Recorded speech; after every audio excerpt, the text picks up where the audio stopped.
Good morning, guys. Welcome to Yakety Mag. We are back on the water today, trying to do a little bit of practicing. I don't know what it's been like for you this season in terms of bass fishing, but it's been a pretty tough season for me. Starting from the spring, the winter time I did much better, but starting in spring I started to struggle. Blamed a lot of that on high water, wind, fronts moving through, yada yada. A lot of that has settled down now. I mean, we've been getting your typical coastal storms here, but I'm still struggling big time now, and here we are in the dog days of summer. In fact, I just had a tournament last week, number 7 on the year, and skunked again. That is 5 skunks in 7 tournaments.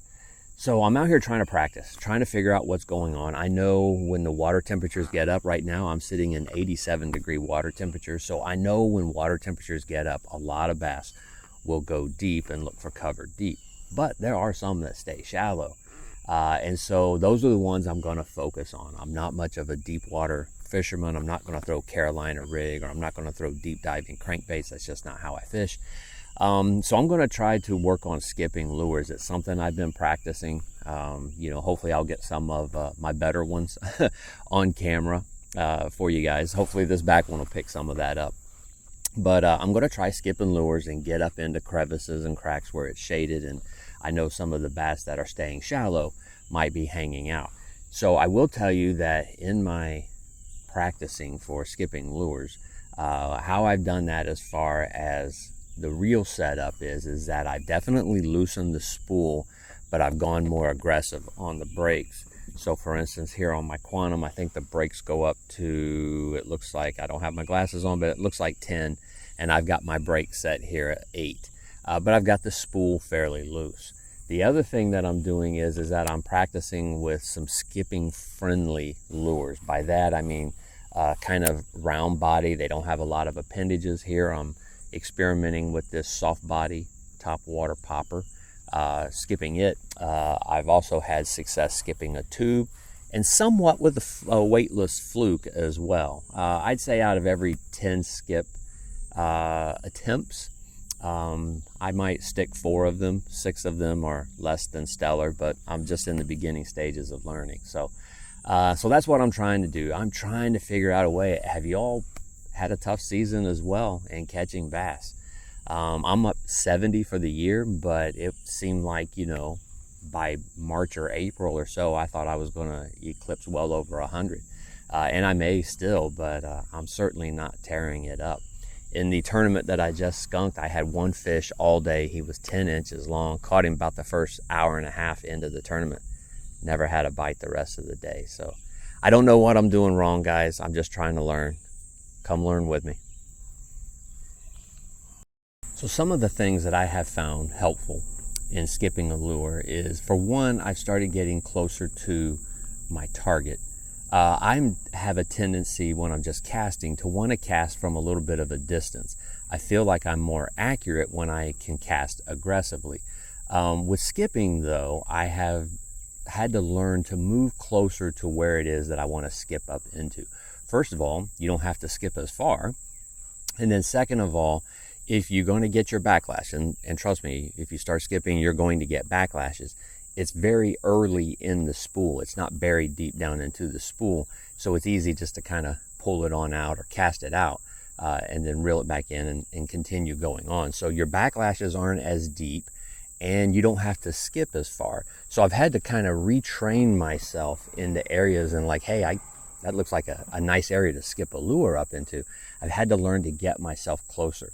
When I first started to try to learn to skip, I was doing it from my usual distance. And again, I tend to like to cast a little further back because I like to cast aggressively. And I just feel like I'm more accurate that way. But with skipping, I've had to reverse that. I've had to kind of move in closer. And I'm not necessarily trying to just crank it, like when you're skipping a rock, you kind of give it everything you got. As close to the water as you can. I get this lure as close to the water as I can, but I just kind of snap of the wrist and let the lure do its thing. At least that's what's been helpful for me in this learning process. I'm going to try one here. Hopefully this camera picks it up. I give myself about, 8 to 10 inches of line off the end of the rod. That way I get a little bit of whip action. I'm not the kind of person that's going to go out and buy a rod specific. I'm going to make it work with what I've got. There we go. Hopefully that was a really nice skip. Hopefully the camera picks that up.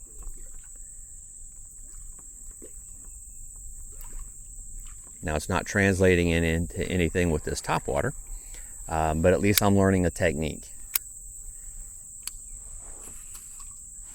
That was a really nice skip.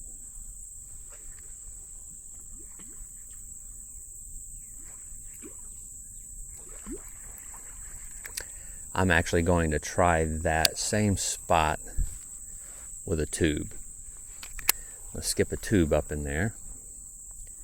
Maybe they just don't want topwater. I've not had a single hit. You know, it's really strange. I used to fish exclusively topwater because it was all I knew how to fish. And, you know, I catch my fish on it. Trust me, I had my skunks, a lot of them. But I used to fish pretty much exclusively topwater. And then once I started learning some other techniques, I don't catch anything on top anymore. I can't even get bit. In the tournament this past weekend, I was throwing a chopo, and just could not get bit on that at all. I'm getting ready to drift into a log.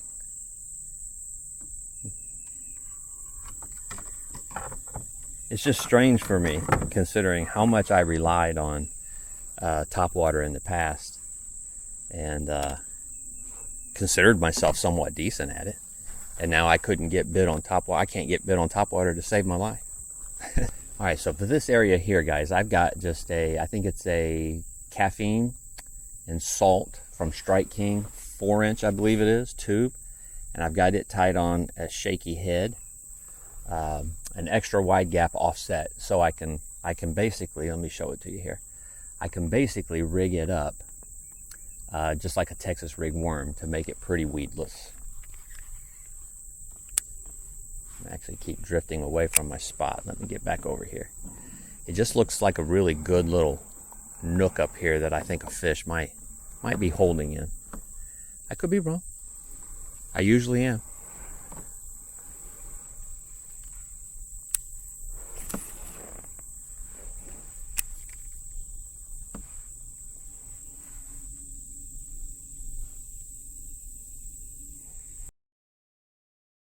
I've never caught a fish on tube.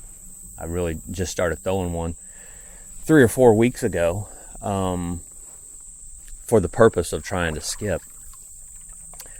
But I may make it my mission today to just throw nothing but tube. I don't want to do that, but I really want to know what it feels like to catch a fish on tube. I've heard that the bite is often very hard to detect, and so I'd like to know that. I'd like to know, how does that feel different from, say, a Texas rig worm, or how does it feel different from a jig? Now, I have experimented some with skipping with a jig. A jig is definitely one of my favorite lures. If you've watched my channel, you know I love a fluke because I've had success with it. And I also love a jig. And so I've been trying to practice skipping a jig as well. A little bit tougher. You have to be a little bit more delicate with it because of its weight. Jigs are naturally heavier, and of course you've got a trailer on there. So you don't want to get overly aggressive with trying to skip the jig. It requires a little bit more of a finesse. All right, guys, so I have been at this now for an hour and a half and have not had a single bite. I've thrown tube, fluke, and topwater. I'm here on the main lake. I'm getting ready to head up into the creek. It's more shaded. It's got a nice canopy of trees, and it's also got some deep water in there. I'm like, right now I'm sitting in just under 4 foot of water. A lot of the places in that creek have got 10 to 12 feet of water adjacent to some shallow water.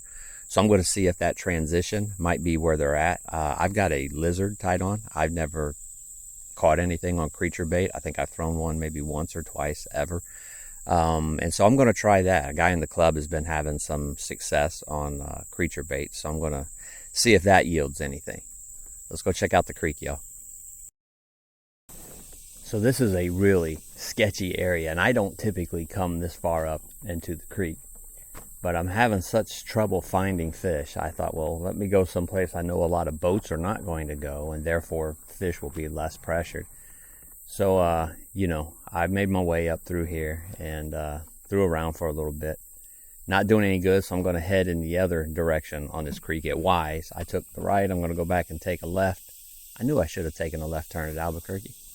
Anyway, and see what I can see there. This is just so sketchy. A lot of low-hanging limbs, so you got to be careful of low-hanging wasp nests. Of course, I'm always leery of seeing a snake on a limb. And then, of course, this is gator territory here. If I was a gator, I'd hang out here, right? You're not going to see a lot of boat traffic. You're not going to see a lot of humans. This is kind of like your house, and I really don't have any business being here. So let me head the other direction and see what I can see. All right, guys, well, 4.5 hours, and I have absolutely nothing to show for it. Another skunk, not even a bite today. I threw 2 different color lizards. I threw my tube, lost it. You know, I even sent down my homemade lure retriever, the Bunker Buster. Lost that too. I guess it was just hung up too good. I had to cut the line. So I got to make me another one of those. I threw top water. I threw fluke. Couldn't make anything happen. And I know summer, in the dog days of summer, that bass are tough. They'll tend to go deep, find cooler water, and that's not my style of fishing. I wouldn't even know where to begin. You know, you got this big open body of water. Where do you even begin to know where bass might be holding up? And then what do you use to get down and get to them? I don't know. I'm going to have to research. I'm going to have to read, continue to learn, continue to study. I could stay out here. I'm in no real big hurry, but it's getting hotter by the moment, and the missus is at home making cake pops. Cake pops. I like cake pops. Anyway, guys, thank you very much for watching. Sorry that it was as boring as it was, but thank you anyway.